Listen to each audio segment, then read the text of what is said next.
Hello and welcome everyone. I am here to discuss on ozone depletion and greenhouse effect. This module is under the paper Environmental Health in the subject of Social Medicine and Community Health. This module has been developed by a team and the team members are myself, Dr. Madhutandra Sarkar as content writer, Dr. V.M. Gupta as paper coordinator and Dr. C.P. Mishra as principal investigator as well as content reviewer. This module has been developed with the intention that the students will be able, after completing this module, to define ozone depletion and state the causes of ozone depletion, understand the impacts or effects of ozone depletion, explain the measures to control ozone depletion, define greenhouse effect and describe the greenhouse gases. They will be able to understand the impacts of greenhouse effect and explains the measures to control greenhouse effect. What is the ozone layer? The ozone layer is a gaseous layer containing ozone molecules in the Earth's upper atmosphere called stratosphere between about 15 to 40 km above the Earth's surface. This layer protects life on Earth by filtering out most of the potentially harmful short-wave ultraviolet radiation from the sun. Beginning in the 1970s, scientific evidence showed that the ozone silt was being depleted well beyond the changes due to natural processes. The global decrease in stratospheric ozone is well correlated with the rising levels of chlorine and bromine in the stratosphere from the manufacture and release of chlorofluorocarbons and other halocarbons by human activities. The largest decreases in ozone took place in the high latitudes toward the poles, especially over Antarctica. Ozone depletion is a major environmental problem because it increases the amount of ultraviolet radiation that reaches the Earth's surface. Stopping ozone layer depletion is therefore one of the major challenges facing the world today. The Montreal Protocol, ratified in 1987, was the first of several comprehensive international agreements to protect the stratospheric ozone layer by phasing out the production and consumption of ozone-depleting substances. A greenhouse is a building made of glass that allows sunlight to enter but traps heat inside, so the building stays warm even when it is cold outside. Certain gases in the Earth's atmosphere also let in sunlight but trap heat, like the glass walls of a greenhouse. This phenomenon is called the greenhouse effect. Though the greenhouse effect works somewhat differently from an actual greenhouse, but the name has stuck anyway. The greenhouse gas molecules are responsible for the fact that the Earth enjoys temperatures suitable for our active and complex biosphere. What is ozone depletion? How to define ozone depletion? Ozone depletion is gradual thinning of Earth's ozone layer in the upper atmosphere caused by the release of chemical compounds from industry and other human activities that contain gaseous chlorine and bromine. One example of ozone depletion is the annual ozone hole over Antarctica that has occurred during the Antarctic spring, that is September to November, since the early 1980s. This is not really a hole through the ozone layer, but rather a large area of the stratosphere with extremely low amounts of ozone, that is 220 Dobson units or lower. This picture shows ozone layer depletion. You can see that chlorofluorocarbons are being emitted and reach the ozone layer. They are getting broken down by ultraviolet radiation, and the chlorines and chlorines are getting released, and there has been formation of the holes in the ozone layer, and the harmful ultraviolet rays are coming through the holes in the ozone layer. This picture shows the Antarctic ozone hole as seen on October 4, 2004. Here, the ozone level is very less in the stratosphere, that is 220 Dobson units. What are the causes of ozone depletion? It can be natural causes as well as the anthropogenic causes.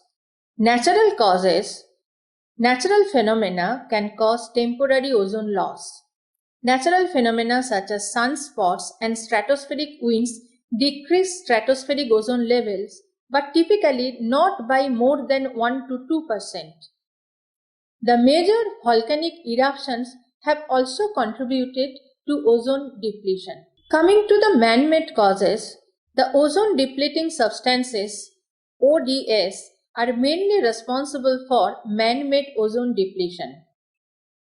ODS are a group of manufactured chemicals containing chlorine and or bromine. These chemicals are very stable, non-toxic and environmentally safe in the lower atmosphere.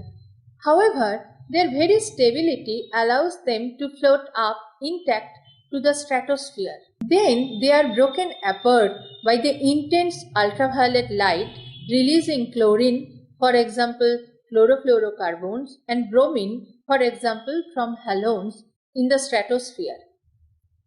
Chlorine and bromine demolish ozone at an alarming rate by stripping an atom from the ozone molecule.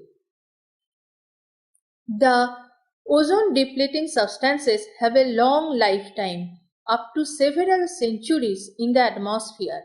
This picture shows different sources of ozone depleting substances. Like you can see, solvent cleaning products constitute 36.1%, refrigerator and air conditioning 29.6%, foam products constitute 14.3%, other products 12%, and sterilization process 3%. So you can see the major source of ozone depleting substances are solvent cleaning products 36.1% and refrigerator and air conditioning 29.6%. Main ozone depleting substances are chlorofluorocarbons, that is CFCs, halogens, methyl chloroform, etc. Chlorofluorocarbons are the most widely used ozone depleting substances, accounting for over 80% of total stratospheric ozone depletion. They are used as coolants in refrigerators, freezers, and air conditioners, in buildings and cars. They are found in industrial solvents, dry cleaning agents, and hospital sterilants. They are also used in foam products. Halogens, that is brominated fluorocarbons, also play a large role in the ozone depletion. They are used in specialized fire extinguishers. Next is methyl chloroform. This is used mainly in industry for vapor degreasing, cold cleaning, aerosols, adhesives, and chemical processing. Carbon tetrachloride. This is used in solvents and some fire extinguishers. Next is hydrochlorofluorocarbons, HCFCs. HCFCs have become major transitional substitutes for CFCs. They are much less harmful to stratospheric ozone than CFCs are, but they still cause some ozone destruction and are potent greenhouse gases. There are certain substitutes for ozone depleting substances like hydrofluorocarbons, perfluorocarbons, and sulfur hexafluoride. Hydrofluorocarbons or HFCs do not deplete the stratospheric ozone layer. However, unfortunately, they are potent greenhouse gases with long atmospheric lifetimes and high global warming potentials. The source of major emissions of these compounds is their use as refrigerants, for example, in air conditioning systems in both vehicles and buildings. Other substitutes for ozone depleting substances are perfluorocarbons and sulfur hexafluoride. What are the impacts or effects of ozone depletion? Ozone depletion has effects on human health, like it can cause skin cancer, both non-melanoma skin cancer and malignant melanoma. It can cause sunburns and premature aging of the skin. It can cause development of cataracts. It can cause genetic damage as well as immunosuppression. Ozone depletion has also adverse effects on plants. They can affect plant growth, thus reducing agricultural productivity. Ozone depletion has also adverse effects on marine ecosystems. They can threaten growth and survival of the tiny creatures, for example, phytoplankton, that provide the original food source for the rest of the marine food chain. Ozone depletion has also effects on animals. They may cause eye and skin cancers in domestic animals similar to those observed in humans. Ozone depletion has also effects on biogeochemical cycles. It can affect terrestrial and aquatic biogeochemical cycles, thus altering both sources and sinks of greenhouse and chemically important trace gases.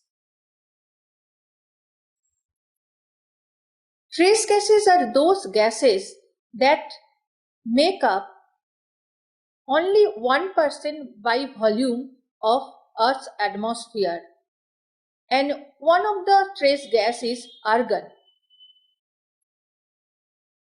Ozone depletion has also effects on materials. They can affect synthetic polymers like plastic, rubber, naturally occurring biopolymers like wood, fabrics, which have also socio-economic implications. Next, what are the measures to control ozone depletion? There are certain measures to help protect the ozone layer at the individual level and also the international effort. What are the measures to help protect the ozone layer at the individual level? Make sure that old refrigerators and air conditioners are disposed of safely by giving them to a recycling yard. Take care not to damage the cooling circuit which contains the ODS. Ensure technicians repairing refrigerator or air conditioner recover and recycle the old ODS so they are not released into the atmosphere. Conduct regular inspection and maintenance of air conditioning and refrigeration appliances to prevent and minimize refrigerant leakage. Buy air conditioning and refrigeration equipment that do not use HCFCs as refrigerant. Buy aerosol products that do not use HCFCs or CFCs as propellants. When motor vehicle air conditioners need servicing, make sure that the refrigerants are properly recovered and recycled instead of being vented to the atmosphere. When renovating house, make sure that old insulation foams containing ODS are disposed of as environmentally hazardous waste. Plant trees. Increase awareness of the problem and initiate local action. Next is international effort. In September 1987, an international treaty aimed at saving the Earth's ozone layer known as the Montreal Protocol on Substances that Deplete the Ozone Layer was signed in Montreal, Canada.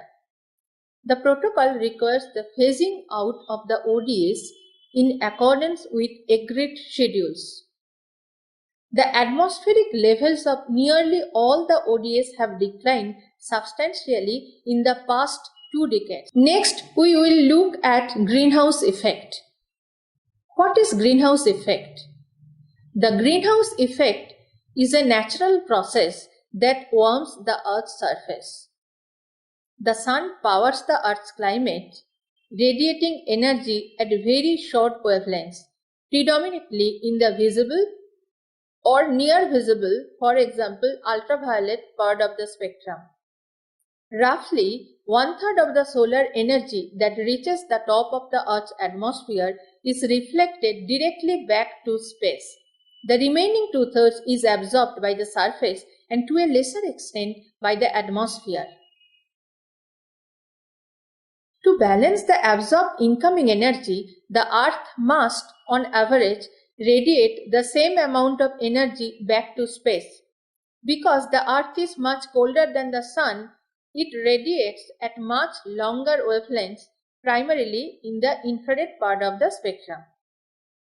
Much of this thermal radiation emitted by the land and ocean is absorbed by the atmosphere, including clouds, and re-radiated back to the Earth. The atmosphere surrounding the Earth contains the greenhouse gases and acts like a blanket, trapping more heat and turning the Earth into a greenhouse. This is called the greenhouse effect. If there were no greenhouse effect, the Earth's average surface temperature would be a very chilly -18 degrees Celsius, that is 0 degree Fahrenheit, instead of the comfortable 15 degrees Celsius, that is 59 degrees Fahrenheit, that it is today. The greenhouse effect is somewhat similar to the process that goes on in a real greenhouse. The glass walls in a greenhouse reduce airflow and increase the temperature of the air inside. Analogously, but through a different physical process, the Earth's greenhouse effect warms the surface of the planet. The natural greenhouse effect, however, is beneficial for life on Earth. What is enhanced greenhouse effect? Human activities, particularly the burning of fossil fuels, that is coal, oil, and natural gas, and clearing of forest are increasing the concentrations of greenhouse gases and thus are greatly intensifying the natural greenhouse effect, causing global warming.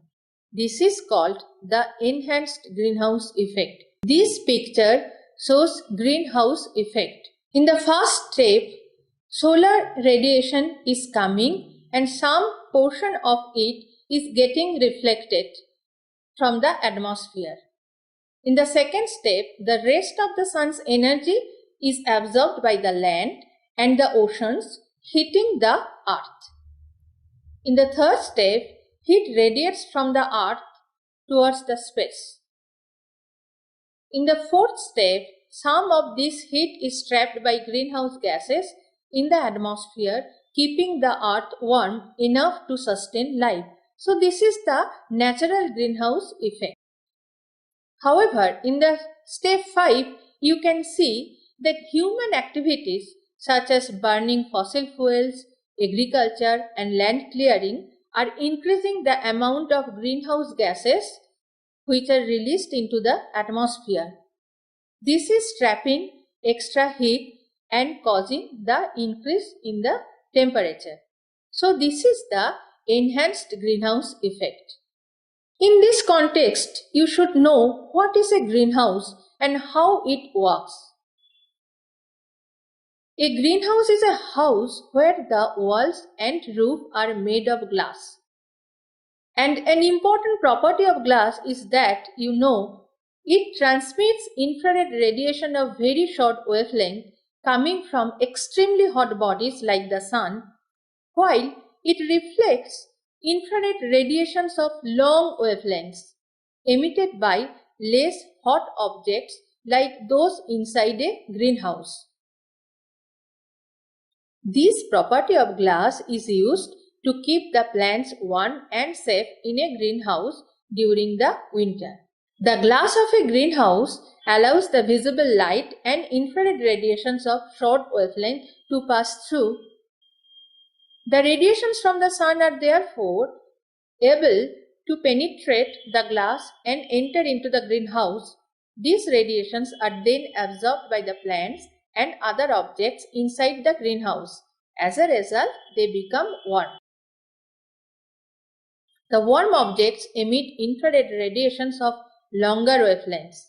These longer wavelength radiations are reflected by the glass and are retained inside.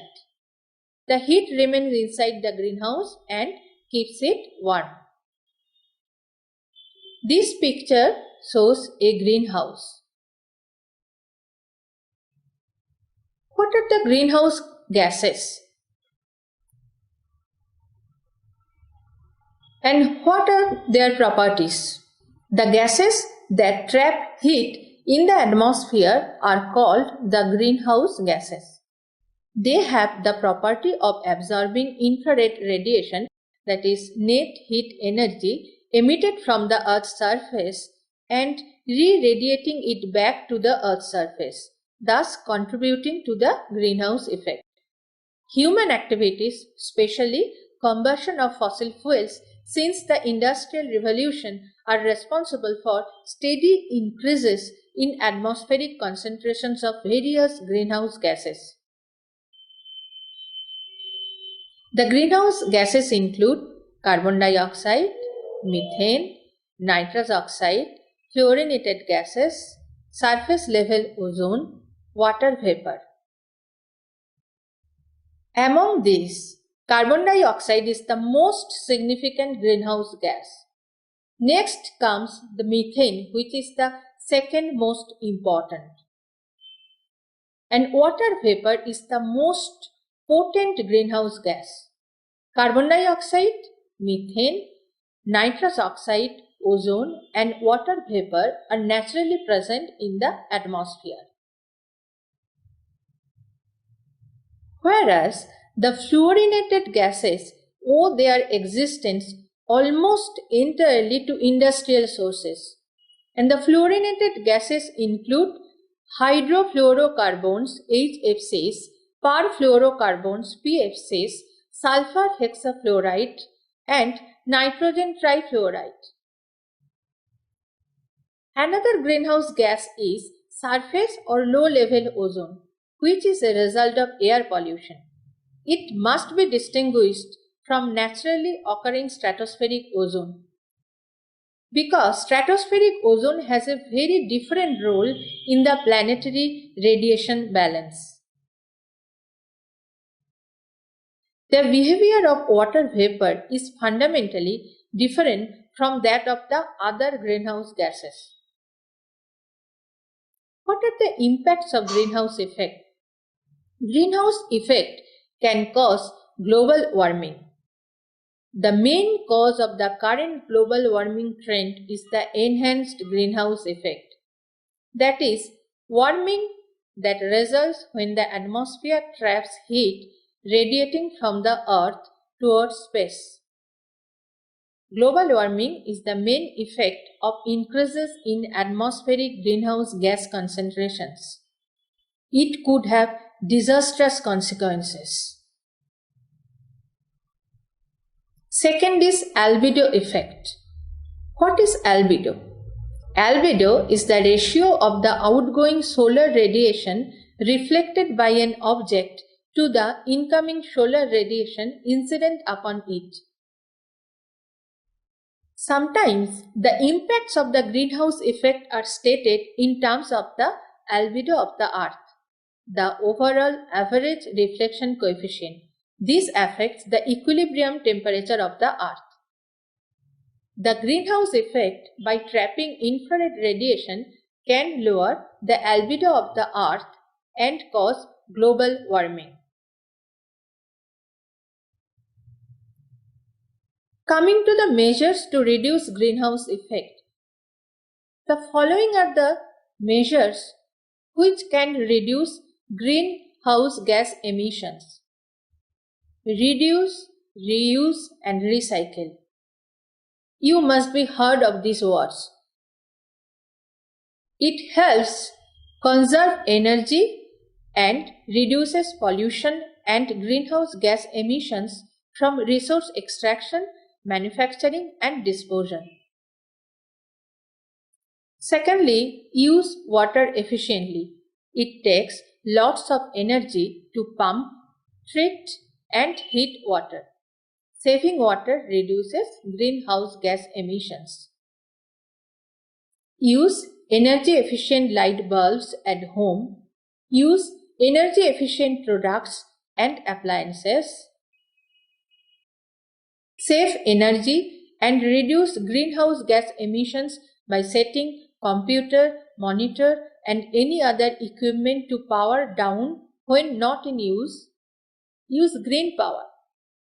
What is green power?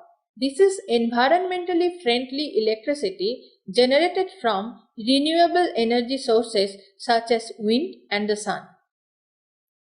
Switching to public transportation will be helpful.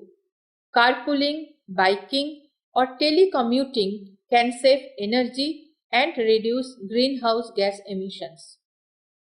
Purchase a fuel efficient, low greenhouse gas vehicle, drive smart, and maintain car regularly.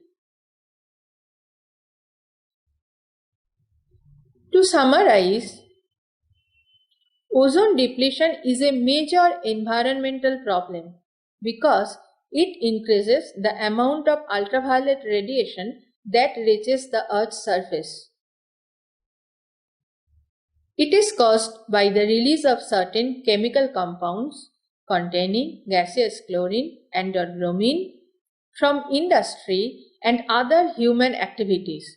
These chemicals are called ozone depleting substances or ODS. The impacts of ozone depletion include increasing the rate of skin cancer, eye cataracts, and genetic and immune system damage.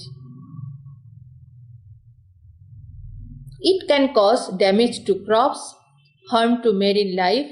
It can affect certain materials such as plastic, rubber, wood. Apart from the efforts at the individual level, the international effort is also necessary to save the Earth's ozone layer. The Montreal Protocol on substances that deplete the ozone layer is a successful international effort in this regard. The greenhouse effect is a natural process that warms the Earth's surface. The natural greenhouse effect is beneficial. However, human activities, particularly the burning of fossil fuels, that is coal, oil and natural gas, and clearing of forests are increasing the concentrations of greenhouse gases and thus are greatly intensifying the natural greenhouse effect, causing global warming. This is the enhanced greenhouse effect, which is the main cause of global warming. The greenhouse gas emissions, however, can be reduced by following certain simple steps like reduce, reuse and recycle, use of energy efficient light bulbs, other energy efficient products and appliances, and use of public transportation, etc. Has adverse effects on health. It can cause health related deaths due to increased intensity and frequency of heat waves. Global warming can cause allergy and asthma due to increase in smoke pollution. It can cause outbreaks of infectious diseases, food and waterborne diseases. Like global warming can cause increased incidence and outbreaks of malaria, dengue fever, diarrheal illnesses, and foodborne illnesses like salmonella. Increase in malnutrition due to increase in intensity and frequency of droughts. Global warming has adverse impacts on environment also. It can cause change in weather. There will be increased intensity and frequency of droughts, floods, and heat waves. It can cause rise in sea levels, which cause coastal erosion and increase the risk of coastal floods. Also, melting of ice caps and glaciers can cause further increase in sea levels. Global warming also can cause change in ecosystem. It can cause change in the growing season, change in the timing of flower blooms. There is increased risk of crop failure. Global warming also has socio-economic impacts due to increased intensity and frequency of adverse environmental effects like droughts, floods, and heat waves. It can cause increased losses to property and life. It can reduce the availability and affordability of insurance. It can cause costly disruptions to society, and the worst affected populations due to global warming are those living in low-lying coastal areas and residents of poorer countries who do not have the resources to adapt to changes in temperature extremes and water resources. Thanks for visiting EPG Pathshala and listening to this module.